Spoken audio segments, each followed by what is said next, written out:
এটা হলো নগদ $1000। আর যদি তুমি কোনো কারণে এত টাকা হঠাৎ পেয়ে যাও কোনো বাধা ছাড়াই, তাহলে তুমি কিভাবে খরচা করবে? এগুলো ডিসপ্লে করে রাখা হয়েছে যাতে আমাদের প্রয়োজনীয় পোশাক আমরা এখান থেকেই পছন্দ করতে পারি।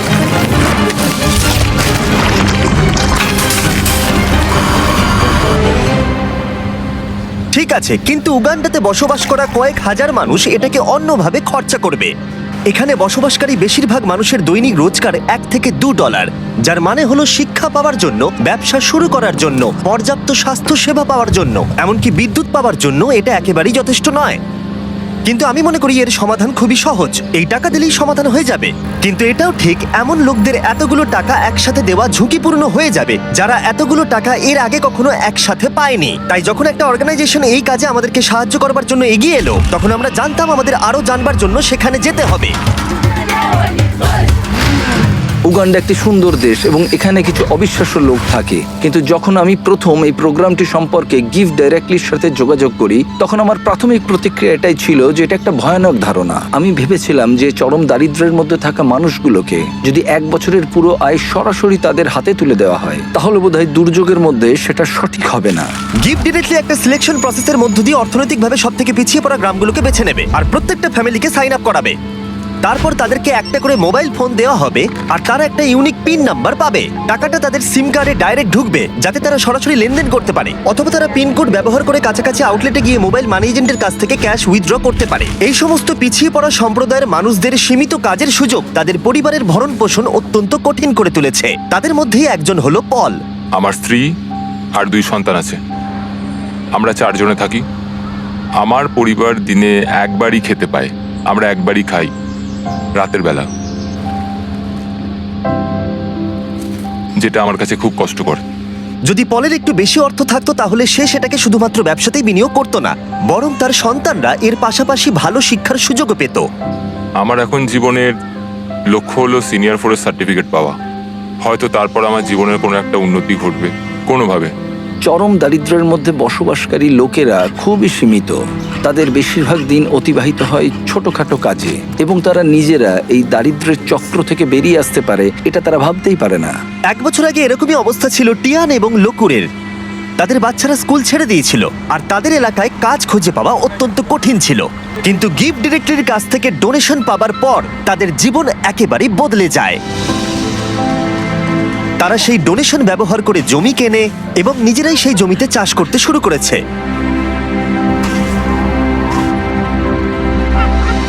তারা একটা গ্রেন মিলও কিনেছে এবং তারা এখন গোটা সম্প্রদায়ের জন্য শস্য প্রক্রিয়াকরণ করে অল্প প্রফিটও করছে।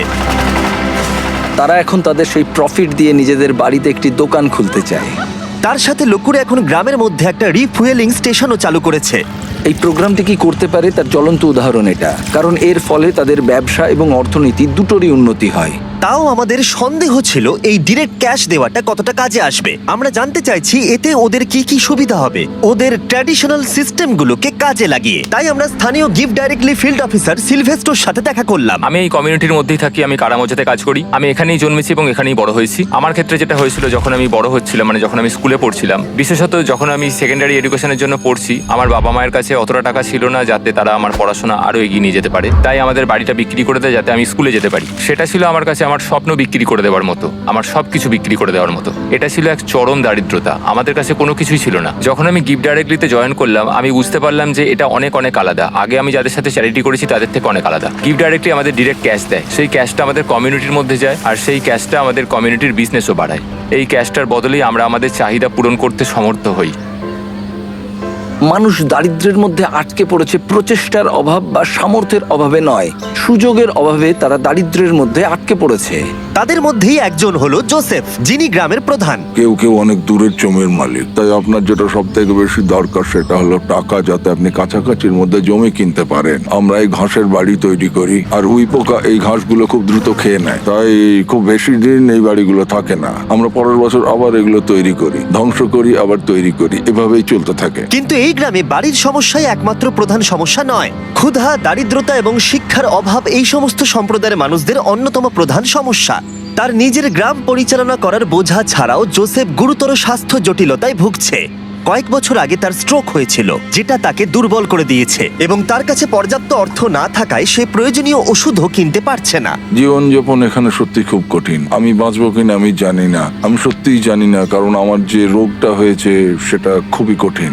আমি সত্যিই জানি না। এখানে প্রত্যেকের নিজের নিজের চাহিদা রয়েছে এবং আমরা যেটা বুঝতে পেরেছি সেটা হলো এই মানুষগুলোকে একটা ভালো ভবিষ্যৎ দিতে গেলে তাদের নিজেদের এবং তাদের পরিবারের জন্য সিদ্ধান্ত নেওয়ার ক্ষমতা দিতে হবে।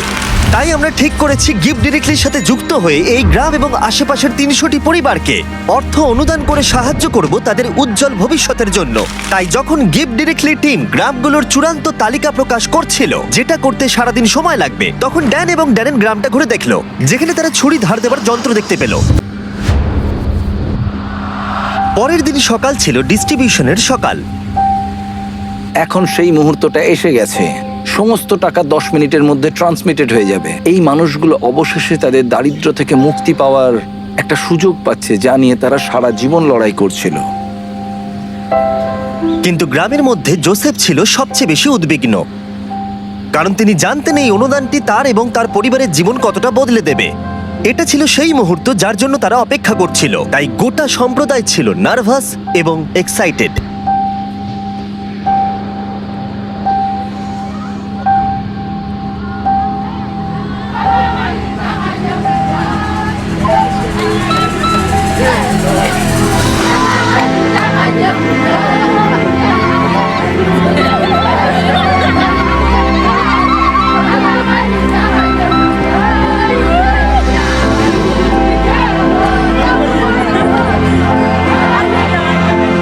এটি অনেকগুলো মানুষের জন্য একটা সত্যি অসাধারণ মুহূর্ত।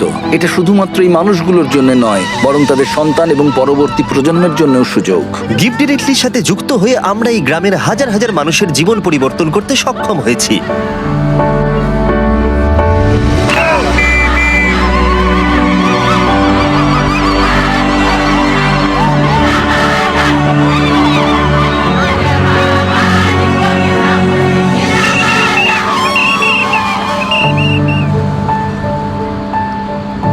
টেক্সট মেসেজ পাওয়ার পর এখন সময় তাদের টাকাগুলো উইথড্র করবার। 100 বছর আগের থেকে এই মানুষগুলো কোনোদিন সেরকম ভাবে সুযোগ পায়নি, কিন্তু এখন তারা এগিয়ে চলেছে, তারা সুযোগ পাচ্ছে। ইতিহাসের একটি কলঙ্কিত অধ্যায় শেষ হয়েছে এবং তারা শুধু নিজেদের জন্য নয়, পরবর্তী প্রজন্মের জন্যও শক্তিশালী ভবিষ্যৎ গড়ে তুলতে পারে। এবং তাদের মধ্যে বেশ কয়েকজন এটার সঠিক ব্যবহার করতে শুরু করে দিয়েছে, যেমন রুথ। এই অর্থকে কিভাবে কাজে লাগাতে হয় তার শক্তিশালী উদাহরণ হলো রুথ। গিফট ডিরেক্টর থেকে টাকাটা পাওয়ার আগে আমি আমার সন্তানদের ঠিকমতো দেখাশোনা করতে পারতাম না, কোনো ওষুধ কিনতে পারতাম না।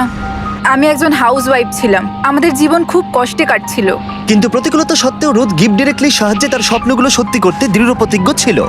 সে তার স্বপ্নগুলোকে বাস্তবে পরিণত করবার জন্য এবং তার পরিবারের সন্তানদের উজ্জ্বল ভবিষ্যৎ দেবার একটা সুযোগ পেয়েছিল। ও এখন তার ব্যবসায়িক মনোভাবকে ব্যবহার করে শুধুমাত্র নিজের উন্নতিকরণের জন্য নয়, বরং তার পুরো সম্প্রদায়ের উন্নতিকরণের জন্য।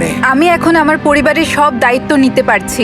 এখন আমাদের জীবন অনেক সহজ হয়ে গেছে, আগের মতো আমাদের আর কষ্টে দিন কাটাতে হয় না। কিন্তু রুথই একমাত্র নয় যে তার টাকাগুলোকে সঠিকভাবে ব্যবহার করতে শুরু করেছে, যেমন আউমা, যে তার গোটা জীবনকে উৎসর্গ করেছে শিক্ষার জন্য। বছরের পর বছর কঠোর পরিশ্রম করে সে তার নিজের জমি কেনবার টাকা অর্জন করতে পেরেছে এবং গিফট ডিরেক্টলির অর্থ অনুদানের সাহায্যে সে তৈরি করেছে ক্লাসরুম, টয়লেট, এমনকি 7 জন টিচারকেও সে হায়ার করেছে। বর্তমানে এই স্কুলে 200 জনেরও বেশি ছাত্রছাত্রী রয়েছে।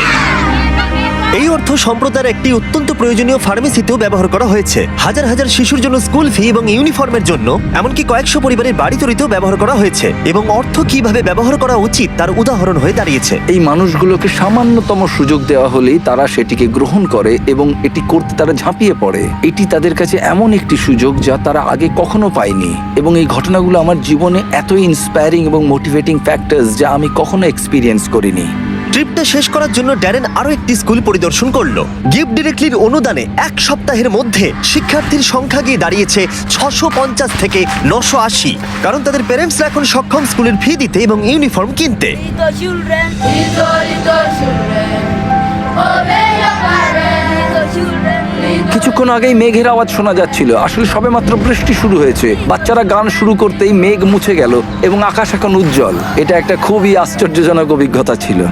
Little children, obey your parents. Give directly প্রমাণ করেছে যে আমাদের প্রাথমিক ধারণা একেবারেই ভিত্তিহীন ছিল। আমাদের এরকম নতুন অনেক আইডিয়া আছে যাতে আমরা সবাই মিলে একটা সুন্দর ভবিষ্যৎ গড়ে তুলতে পারি। কিন্তু প্রয়োজন আরো অনেক, তাই আমরা গিফট ডিরেক্টলির সাথে অর্থ অনুদান দিতে মাত্র 1 মাইল দূরে আরেকটা গ্রামে গেছিলাম। সাহায্য করতে চাইলে ডোনেট বাটনে ক্লিক করুন বা giftdirectly.org/beast এ যান, যাতে আমরা আরো বেশি করে উগান্ডাবাসীদের সাহায্য করতে পারি।